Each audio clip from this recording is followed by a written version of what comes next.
안녕하십니까. 둔산 Q&A 공부방 동아쌤입니다. 지금 하려고 하는 것은 심층 면접, 이제 상담할 때 심층적으로 면접을 하지는 못하지만 어쨌든 상담을 할 때 어떤 질문들을 해야 할까라고 생각을 해보고 하는 건데요. 이걸 다 물어보지는 못합니다. 하지만 이런 것들에 대해서 본인이 확인할 수 있는 그 노하우 이런 것들이 있어야 하지 않을까라고 생각을 해서 담아놨습니다. 첫 번째로는 자, 학생의 꿈이 뭔지, 희망이 뭔지, 이상이 뭔지, 이걸 크죠? 단계별로 다릅니다. 예를 들어서 목표가 있으면 그 목표, 그렇죠? 점수라든가 같은 과목 목표가 있을 테고, 그 목표가 또 다른 더 큰 목표가 생기겠죠. 그 목표. 그래서 이 목표를 바라는 것, 희망, 추상적으로 바라는 것, 희망.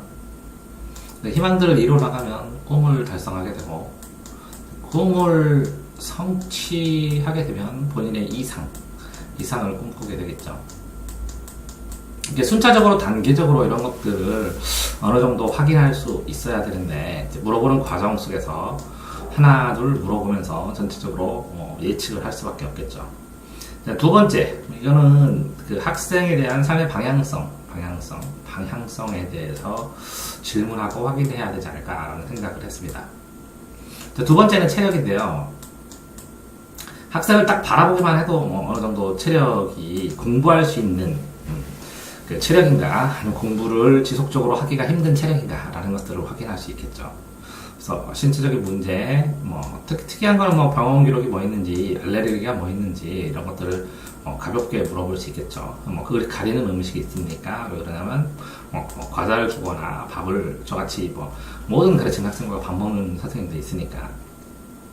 저 다음에 그 체질에 따라서 학습법을 또 다 다르게 조절시켜야 되죠. 그래서 오랫동안 지속적으로 하는 게 좋은 학생, 폭발적으로 하는 게 좋은 학생 쉬게 하면서 아니면 이런 것들을 해나갈 때 어느 정도 오랫동안 지속하는 거에 대한 시간을 어느 정도 체크할 수 있으면 중요할 때 어느 정도 폭발적으로 하고 쉬게 번갈아 하다가 지속시키고 혈압해서 하는 형태 등 다양한 형태가 나올 수 있으니까요. 또 운동하고 학습하고의 관계는 저학년의 경우에는 운동합니다.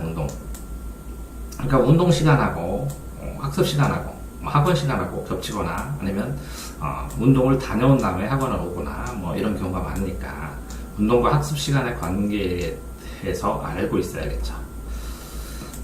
3번은 첫 번째가 어떤 방향성이고 두 번째가 신체라면 세 번째는 정신, 생각. 근데 생각에 있어서 정신 생각에 있어서 가장 먼저 확인해야 될 것은 물어봐도 되고 안 물어봐도 되는데요. 종교도 확인할 필요성이 있습니다. 다음에 그 인간에 대한 생각이 뭔지를 확인하게 되면 그 학생이 현재까지 형성해온 인성에 대해서 어느 정도 확인할 수 있는데요. 그 학생이 인성을 확인하면 그 인성을 적게 보면 이렇게 성선설이냐 성악설이냐 백지산에 따른 방향성 이런 것들을 볼 수 있겠지만 더 크게 볼 때는 이 학생이 세상에 대해서 바라는 거, 공부에서 바라보는 거 보고 굉장히 넓게 포함할 수가 있겠죠. 인성에 대해서. 그 다음에 일정 부분 학생이 어떤 책을 얼마큼 읽었는가, 독서의 방향, 학습, 의대성 이걸 보면 어릴 적에 얼마나 많은 준비를 했는지, 얼마나 체계적으로 준비를 했는지, 아니면 교육에 대한 부모님의 관심이 얼마나 되는지, 이런 것들에 대해서 알게 되겠죠. 그래서 독서의 선택과 독서의 방법과 효과, 어떤 방식으로 독서를 시켰는가, 독서 학원, 독서를 가르치는 학원을 다녔는가, 안 다녔는가도 중요하겠지만, 평균적으로 책을 얼마큼 읽고, 얼마큼 읽는 게 본인이 많이 읽는다고 생각하는 것인가, 아니면, 그게 기본이, 그 정도는 기본이라고 생각하고 있는 것인가 하는 거에 따라서, 배경 지식의 양을 어느 정도 체크할 수 있습니다. 그 다음에는 학생이, 보건력, 치유력이라고 하는데요. 예술이나 전시회나 기타 활동을 얼마나 하고 있는가, 했던가, 생활의 점검일 수도 있고요. 주말에 노는, 게임을 하고 노는가, 뭐를 하고 노느냐에 따른 방법, 노는 것을 확인하면 그 학생이 공부하는 것을 반면 교사로 체크를 할 수가 있습니다. 다음에 사회력을 체크했을 때 보면 가족 간의 관계에서 영향을 얼마나 하는가, 형제 관계는 어떤가, 그리고 친척들 간의 관계는 어떤가, 그 다음에 이런 사회력을 경험할 수 있는 것들은 얼마나 경험했는가, 직접 경험은 뭐가 있고 간접 경험은 뭐가 있는가, 간접 경험을 어떻게 바라보는가 라는 걸 보면 그 학생이 그 공부를 하면서 학원 생활을 어떤 식으로 할 것인지에 대한 예측을 어느 정도 할 수 있겠죠. 다음 부분의 실행력은 이제 학습 비용 투자에 대한 경제적인 사용, 심리, 그 비용을, 그러니까 그 전에 학원 경험, 학습 경험, 과외 경험, 이런 거를 다 어느 정도 알고 있어야 이 학생이 학원에 대한 그 인식, 아니면 그 학부모의 학원에 대한 인식, 이런 것들, 공부방의 인식, 과외에 대한 인식, 이런 것들을 어느 정도 체크할 수 있겠죠. 부모의 직업도 그래서 경제 상황에 따라서 어떤 변수가 있을 수 있으니까, 부모의 직업도 확인을 해둬야 됩니다. 어쨌든 효과적인 비용 투자 계획을 세울 때 이걸 주도적으로 어머니가 세우는가, 학생이 세우는가, 아니면 아버님의 조언이 있는가, 아니면 주변에 멘토가 되는 어떤 다른 동네 아줌마, 강남 아줌마, 대치동 아줌마가 있는가, 이런 것들을 알고 있어야 합니다. 자, 다음에 이 학생이 멘토, 현재의 멘토, 그렇죠? 멘토를 뭘로 잡고 있는가, 형성이 안 된 경우도 많은데요. 시행착오를 줄이기 위해서 이 학생과 학부모의 멘토가 무엇인가, 그러니까 현재 상황은 이런데 어떤 걸 보고 지금 당황하고 있는가 라는 요구를 이제 파악해야 되는데 쉽지는 않습니다. 자, 그 다음에 정보를 어디서 얻는가, 많이 얻는가, 부모의 반응은 무엇이고, 구체적인 정보의 획득 과정, 그러니까 A라는 선생님을 통해서 나한테 왔고 그 선생님을 통해서 정보를 획득하는데 그 획득하는 과정 속에서 또 정보의 획득을 나한테 더 많이 하고 있는가, 아니면 이 선생님한테 여전히 하고 있는가, 아니면 또 다른 C라는 사람한테 정보를 획득하고 있는가도 파악을 하고 있어야 합니다. 왜냐면 그 정보 획득의 루트에 따라서 질문하는 것이나 대답하는 게 다 다르니까요. 자, 보시면 학습의 방향에서, 아까 그거는 이제 학생을 파악하는 거고요. 학습의 방향에서 확인해야 될 것은 현재 심리가 이게 가능하다 생각하나 못하나, 그러니까 어느 정도에 멈춰 있는가. 그다음에 이제 잠재적 가능성은 선생님이 파악을 해야죠. 그럴 때 과목 점수와 목표 점수를 명확하게 써놓을 필요가 있습니다. 그 다음에 언수회와 탐구의 그 공부 시간의 균형감. 그러니까 바라는 게 수학만 바란다 그랬을 때 이 목표 점수들을 쭉 써놓게 하면, 그러면 예를 들어서 국어만 바란다 라고 했을 때 국어를 B급치로까지 올렸을 때 이 학생의 수준, 이런 것도 파악을 해볼 필요가 있습니다. 문제 과목의 원인을 파악해야 되는데, 가장 좋은 거는 그 학생이 틀린 문제들을 쭈루룩 한 100개 정도만 보면 명확하게 파악할 수 있는데, 이거를 가지고 준비해오는 사람들은 굉장히 드뭅니다. 이거하고 두 번째로 시험 기간에 대비 연구를 어떤 식으로 하고 있는가에 따라서 전체적인 이 점수가 어느 정도로 나올 수 있고, 그다음 어디까지 성장 가능한지도 파악이 가능하겠죠. 자, 이렇게 됐을 때 이 학생이, 이건 현재적인 문제인데요. 근데 과거의 원인을 파악해서 보면 초등 때부터 생긴, 그렇죠? 성적의 변화 곡선, 생활의 굴곡, 그렇죠? 그리고 공부를 잘했을 때의 동기, 그 학생이 잘했을 때, 뭔가 잘했을 때의 동기들을 물어봐야죠.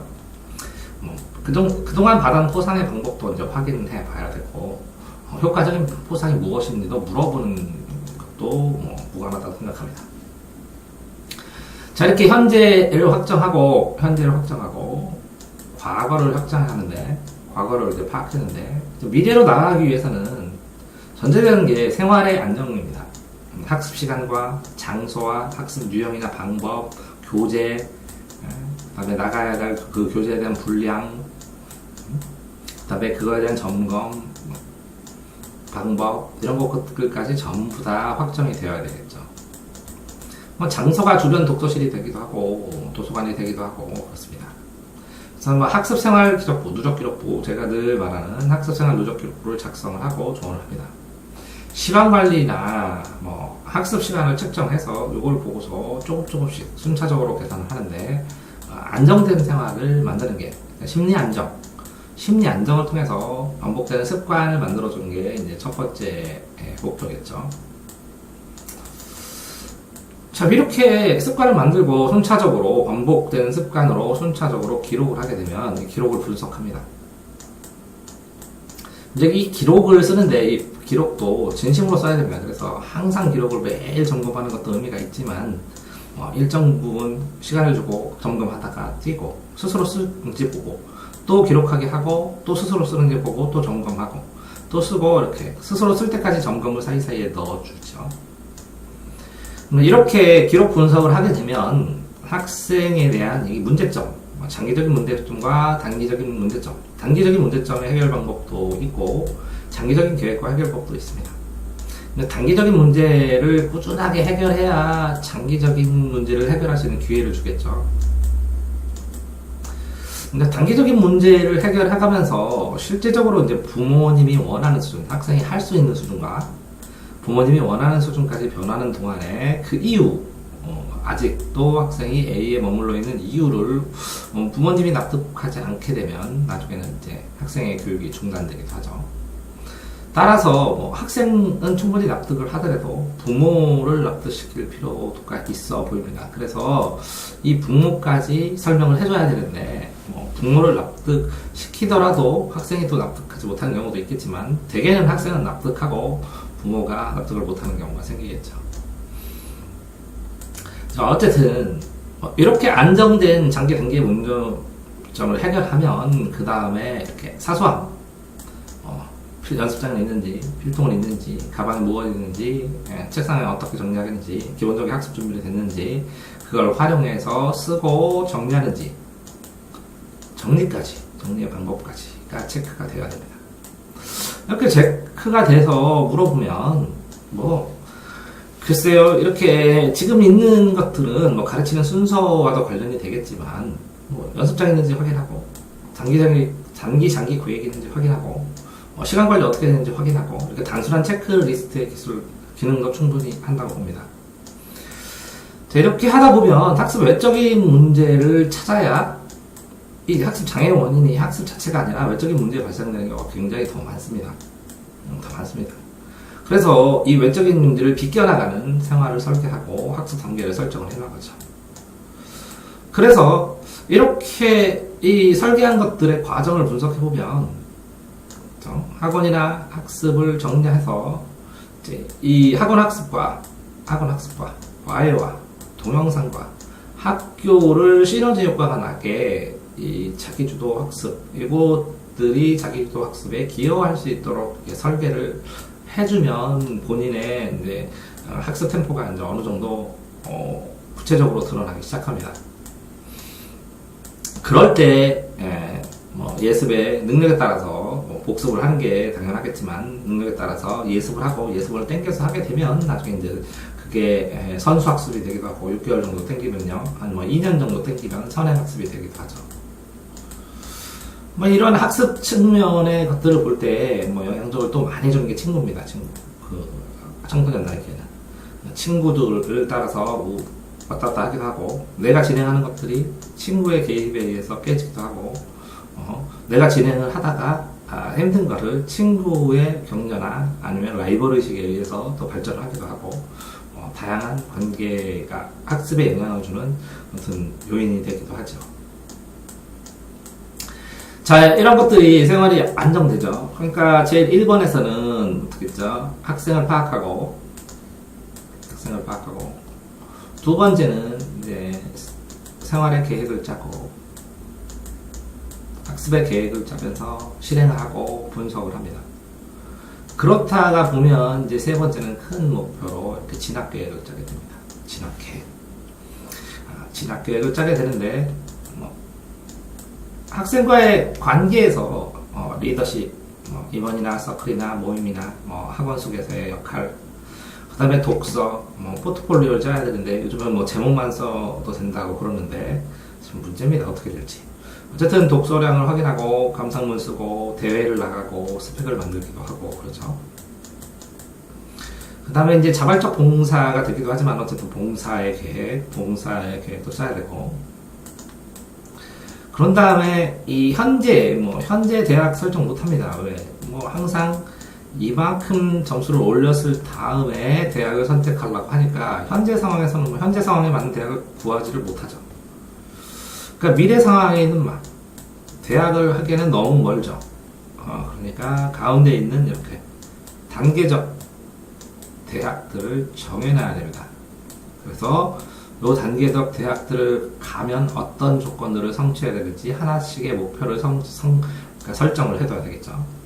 이게 단계적 대학의 설정입니다. 대학의 정보도 알려줘야 되고, 대학 방문, 대학 생활에 대한 이해, 이런 것들은 이제 장기간의 목표를 되고요. 자, 그 다음에, 어쨌든, 발표대회도 나가야 되고, 면접도 준비해야 되고, 식사하면서 많이 하기도 하는데요. 네, 논술과 토론을 준비하기도 합니다. 이런 것들을 보통은 중학생에서 특목고를 가기로 할 때 보면 라면 박스에다 다 모입니다. 그다음에 여기에 필요한 자료도 있고 필요 없는 자료도 있는데 이거 분석하기가 좋죠. 에듀팟에다가 기록을 올리기도 합니다. 그래서 자료를 누적하고 기록을 모으는데 인증샷, 사진이 중요하고 증거물도 중요하고 그다음에 변화의 이유도 써놓는 게 중요하겠죠. 이렇게. 자, 이런 상황에서 그런 학생들이 있습니다. 대학 안 가겠다. 진학하지 않는 경우도 구체적으로 정리해주는 게 좋은데, 입시에서 이것까지 정리해주는 선생님들은 드물죠. 이렇게 비진학을 상담을 해주면, 비진학을 유도를 하고, 얘는 요리사가 적당하니까, 그럼 요리대학도 있고, 그러니까. 어쨌든 아이와 흥미와 돌아가야 하는 이유들을 조언을 하고, 해줘야 되는데, 굉장히 이 부분은 쉽지 않습니다. 왜냐면 사교육 선생님이 만나기가 쉽지 않은 부분이니까.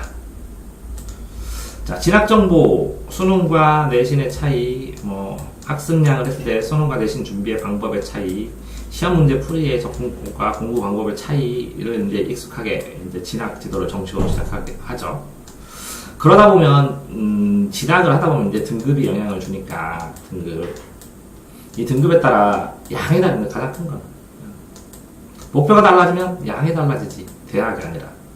그래서 학습량을 많은 학습량을 소화하는 연습 훈련법을 조언을 합니다. 그래서 단계적으로 양을 늘려가야지 한꺼번에 탁 늘리면 나중에 다 포기해버립니다. 그래서 단계적으로 양을 늘리는 연습을 하게 됩니다.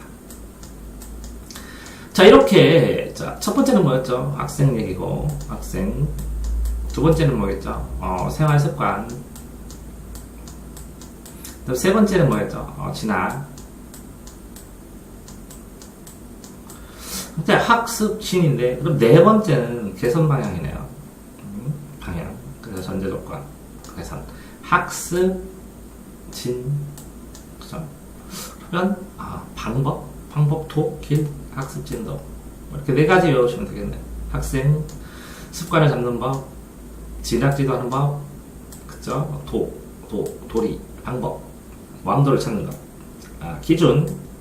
전체 진단의 기준이 학부모의 기준인지 아이의 기준인지를 찾아야 합니다. 이제 아이가 선택하는 경우도 있고 학부모가 선택하는 경우도 있습니다.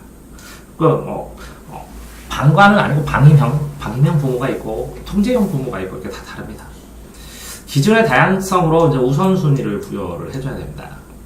자, 기준. 두 번째는 현재 상황을 정리해야 됩니다. 정리. 아이의 원인이 뭐라고 부모가 생각하는 그것과, 그쵸? 그 원인이 안 해결됐다고 부모가 생각하는 이유, 학생이 생각하는 이유, 그 이유에 대한 우선순위를 잡아줘야겠죠. 자, 부모와 학생 간의 생각의 접점, 그죠? 아이의 다짐과 부모에 대한 도전과 부담, 아이가 부담. 그쵸? 부모가 굉장히 많이 투자를 하는데 그게 자체가 부담되는 학생도 많습니다. 자, 그렇게 해서 이렇게 원인, 이유, 기준, 그죠? 기준이 이유가 될 수도 있는데 어쨌든 기준, 어떤 기준에 따라서 이유가 발생하겠죠. 그 이유가 이렇게 학생과 학부모의 이유가 있는데 그 접점이 발생하겠죠. 이걸 보고 선생이 이만큼을 해결해야 됩니다. 이만큼을. 자, 그래서 이 해결하기 위해서 단계적으로 전체 계획, 장기 계획, 단기 계획, 그 다음에 학생 누적 기록부를 두고 스스로 반성하게 하면서 그 다음에 얘를 어떤 것부터 해결해야 되는지 조언을 하면서 기다려야 합니다. 그러면서 이 단계적 변화를 세팅을 해주면 기다릴 수밖에 없죠. 조언을 하고 잔소리를 하게 되고 차이는 잔소리는 학생이 안 하는 것이고 조언은 학생이 하는 것이죠. 그러니까 기다리면서 학생을 기다리는데 학생을 선생이 기다릴 수 있는데 부모도 기다려야 되는데 기다림이 시간이 다릅니다. 부모와. 왜? 부모는 선생은 이걸 기다려. 내 할 일은 다 했다 라고 생각할 텐데 부모는 돈을 줬으니까 실행 과정의 문제점도 개선을 해야겠죠. 어쨌든 그렇게 됐을 때 학생의 입장이든 부모의 입장이든 학습비를 투자합니다. 그죠? 학습비를 투자하고 생활도 설계합니다. 그죠? 근데 뭐 그렇습니다. 부모는 본인의 돈을 냈고 아이는 이건 부모의 돈이라고 생각하는 경향이 좀 강한데 아이가 이걸 빚이라고 여기는 경우는 또 굉장히 많아지고 빚 부모의 돈이라 당연하다. 근데 어쨌든 사교육비라는 말 얘기를 하니까 뭐 굉장히 많은 돈을 내는 것이고 본인은 이 돈을 낸 거에 대해서 누릴 권리가 있다. 이런 생각들이 뭐 옛날보다 훨씬 강해졌습니다. 자, 이렇게 뭐 돈을 내서 기다려주는데요. 그럼 이제 객관적인 평가가 계속 되겠죠. 점수가. 이 객관적인 평가가 돼서 이렇게 문제를 풀게 되면, 여기 10문제를 풀면 분석을 해줍니다. 그럼 학생이 모르는 건 3개고, 자, 7개는. 그래서 이렇게 풀으라고 했잖아. 라고 하는 것들을 충분히 이렇게 만들어줍니다. 그래서 이렇게 풀으라고 했잖아. 이렇게. 그러니까 학생이 이걸 이 7개, 요 3개가 아니라 이 7개를 받아들이는 방법, 반복하는 방법, 그래서 익숙하게 하는 방법, 반복하고 연습할 시간이 필요하죠. 반복하고 연습. 그러면 이 7개가 해결되니까 충분히 성적이 향상되고 그 다음에 돈을 투자를 했던 이유에 대해서 느끼게 되는 거죠. 자, 이렇게 되면 자, 이런 식으로 아들이 잠깐 왔었네요. 자, 그래서 이런 식으로 체크를 하다 보면 그렇죠? 반 1등의 등수가 전국 등수를 찾게 되면 이제 명확하게 본인의 위치들을 확인하게 되죠. 등수하고 학습량의 관계를 얘기를 해두는데 아무리 얘기해도 사람들이 잘 안 먹힙니다. 학습량이 절대적인 영향을 주는데 국립대학과 사립대학교를 비교했을 때 뭐 대학이면 된다. 근데 이제 국립대학을 가야만 하는 학생들도 있으니까 명확하게 이 국립대학에 갈 수 있도록 학비 문제가 굉장히 큽니다. 나중을 생각해서 학비 문제 때문에 국립대학을 갈 수 있는 상황을 자꾸 유도를 하죠. 자, 어쨌든 이렇게 개선을 할 때 보면요, 제일 중요한 건 이제 생활시간표를 확인하고 그거를 상황을 이해하면 이제 그런 시간표가 이해될 수 있는. 이제 학생이 먼저 이해를 해주면 심리적으로 안정이 되고요. 심리적인 안정이 생기면 목표로 조금씩 끼워 넣습니다. 가능한 한. 이걸 한꺼번에 넣어버리면 포기해버리니까. 그래서 연습량을 증가합니다. 연습량이 증가하면 조금의 학습 방법의 고민, 양이 먼저 증가를 하면, 그 다음에 이제 방법, 질의 고민을 조금씩 하게 되죠. 그래서 정리법이라든가 이렇게 반복. 그래서 학습 구조를 반복을 더 많이 할 수 있는 것으로 변화를 시키고, 이게 학습 기록부의 작성이 되게 합니다. 그러면 이거를 스스로 분석하기 시작하면 이제 자기주도 학습 시간이 증가를 하게 되죠. 그 자기주도 학습을 하면서 기타 시간에 진학의 조건을 충족시키기 위해서 나머지들을 도와주게 되고, 그러게 보면 그러니까 다른 학생에 비해서 학습의 집중도나 학습의 양이나 이런 것들을 효율적으로 하고 있다는 이제 확신을 하게 되면, 그러면 이제 지속해서 학습을 하게 되는 것입니다. 자, 이렇게 보니까 자 보시죠. 첫 번째는 다시 하면 학생이었죠. 두 번째는 습관이었고, 세 번째는 진학이었고, 그죠? 네 번째는 방법, 도였습니다. 그러면 이런 학습 진도에 대한 조언. 면접을 통해서 조언을 해야 되는데, 조언을 받아들일 사람만 물론 해야겠죠. 시간대에 따라서 어쨌든 과거 상황 표현합니다. 쉽게 얘기하면 교육 방법 어떻게 했는지, 현재 상황, 현재 점수가 몇이고 그 결과를 얼마나 유지할 수 있는지. 자, 미래에서 이렇게 단계적으로 이 학생을 어느 정도 충족시키지 못하면 교육을 중단하겠다 이런 것까지 사교육 선생님은 고려를 하겠죠. 그런 다음에 시간입니다. 저거는 학부모의 부모의 입장에 따라서 가정 상황을 이해해야 되고, 뭐 식사 시간, 여행, 행사, 그 집안의 상황이 있습니다. 그 상황을 이해해야 되고, 학생의 성적이 심리에 따라 학습의 선택과 그 학생이 만족하는 것, 최소치의 만족. 그 다음에 부모의 요구의 최소치를 명확하게 파악해야죠. 이게 깨졌을 때는 무조건 이제 교육이 중단되니까. 자, 부모의 역할이나 인식, 뭐, 멘토, 지원 방식, 지원의 여유, 뭐, 이런 것도 어느 정도 파악을 해놔야 그 학생이 더 확장된 교육이나 더 추가된 교육을 할 수 있는지에 대한 여부를 파악할 수 있습니다. 자, 이렇게 봤을 때 보시니까, 뭐, 어쨌든 단계적인 목표를 세워야 되는데, 부모는 이 단계적인 목표를 이해 못하는 경우가 많으니까, 이런 단계적인 목표를 세울 수밖에 없는 것을 설득을 하면, 정보를 제공하지 않았는데 그걸 어떻게 아셨냐고 이렇게 하는 경우도 많죠. 그러니까 학생의 정보를 충분히 제공을 해줘야 되는데 그러지 않고 선생이 능력이 있나 없나 이렇게 보시는 부분도 있습니다. 어쨌든 학생 성적의 변화에 따라서 근데 이제 이렇게 돼요. 똑같이 급격하게 이걸 올려주면 당연히 이렇게 떨어지고 다시 이렇게 올라가는데 이렇게요. 지그재그로. 근데 이렇게 떨어질 때 못 견디는 부모들이 많습니다. 그래서 뭐 어떤 선생님은 그러죠. 순차적으로 그냥 올리라고, 밋밋하게. 그러니까 한꺼번에 올려주지 말라고. 그럼 그만둔다고. 자, 생각해볼 얘기죠. 부모님들도. 학습 일정에 따라서 집중 부분의 대책, 뭐 방학이나 일반 학기의 주말이나 이런 거에 대한 대책을 세우고 충분히 설득을 해서 그걸 해야 되는데 그런 경우도 많습니다. 집중을 시켜서 10시간을 공부시키면서 원래는 뭐 1시간만 하면 되는데 10시간만 공부를 시켜서 그 전에 이전에 부족했던 걸 여기서 막 채워줍니다. 실력을 세워서 애 자체를 변화시키려고. 그러면 이 상담이 적으면 이렇게 얘기합니다. 10시간이나 공부했는데 애 점수가 이만큼이 나고 내가 바보냐고. 자, 그러니까 부모와의 커뮤니케이션이 얼마나 중요한지가 나타나는 것입니다. 자, 어쨌든 이 상황에서 학습 생활에 대한 집중 분산해서 만들든 뭐 하던 학습 진도 조언, 그죠? 학습 진도에 대해서 어떻게 하라고 했죠? 제가 조언하라고 했죠. 학생에 대해서, 습관과 생활에 대해서, 진학에 대해서, 그 방법에 대해서 조언을 하고 부모와 조언을 하면서 부모와 커뮤니케이션을 하고 부모랑 그렇게 하는데 이 바탕이 되는 게 뭘까요? 이게 학습생활 누적 기록부입니다. 일상생활이나 학습 유형이나 학교에서 한 것이나 연습장과 노트에 쓴 양이나 그쵸? 학생의 질문 문제, 내가 나한테 가르쳤던 것에 대한 질문들이 무엇인지, 필요한 것이 무엇인지, 이 포커스가 학생, 학원인지, 뭐 교육방송 동영상인지, 과목별로 어떤 식으로 공부하는지를 체크를 해둬야겠죠. 학습 외적으로 과외를 하는지, 특강을 뭘 듣는지, 놀토는 어떻게 활용하는지, 다른 수업을 뭐가 됐는지도 파악을 해야죠. 그런 상황에서 가족들이 언제 가고, 봉사는 뭘 하고, 교회는 언제 가고, 가족 행사는 뭐가 있고, 라는 것을 파악을 해야죠.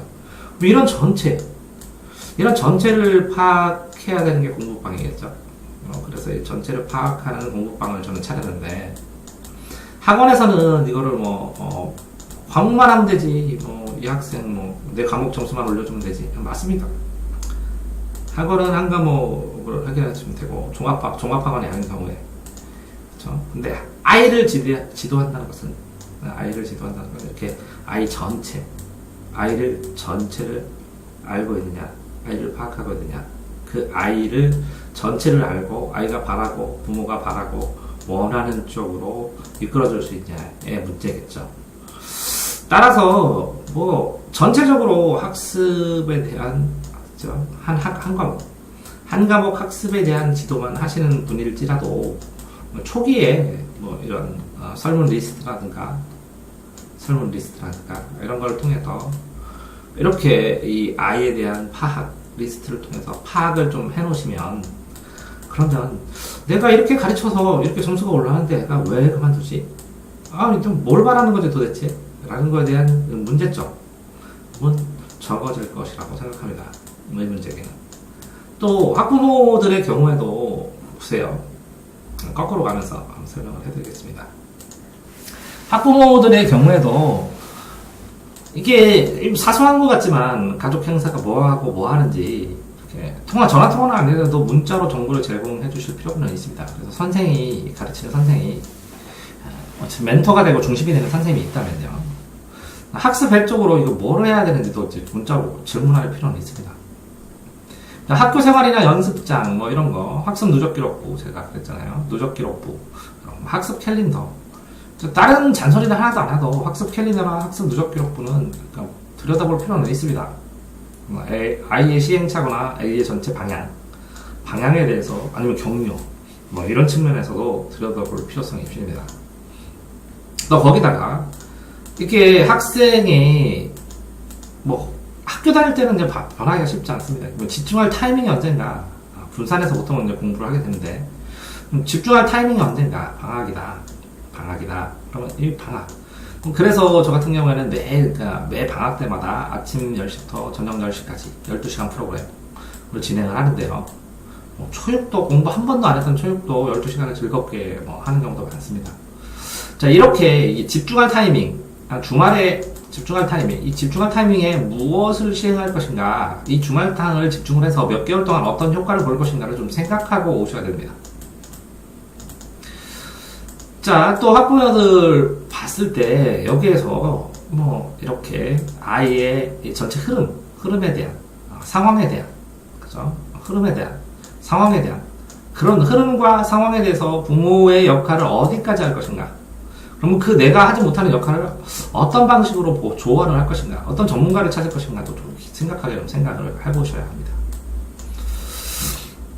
자, 그런 상황에서 어쨌든 지금 여기에 써 있는 것들이 이 아이들을 가르치고 아이들을 적응시키고, 그 다음에 그 부모의 관계에 대해서 이야기를 해보고 생각을 해보고, 그러니까 아이들을 진정으로 가르치는 입장에서 어느 정도 아이에 대해서 관심을 가지고 알아야 되는가라는 것을 좀 보여드리기 위해서 이 녹화 작업을 한 것입니다.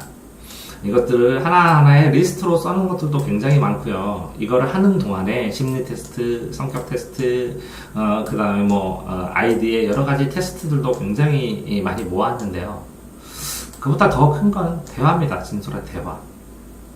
그 대화의 시작을 위해서 이렇게 간단한 리스트를 본인 나름대로 만들어서 아이에게 물어보고 부모에게 물어본 다음에 순차적으로 조용히 대화할 수 있는 시간을 갖기를 권합니다. 수고하셨습니다.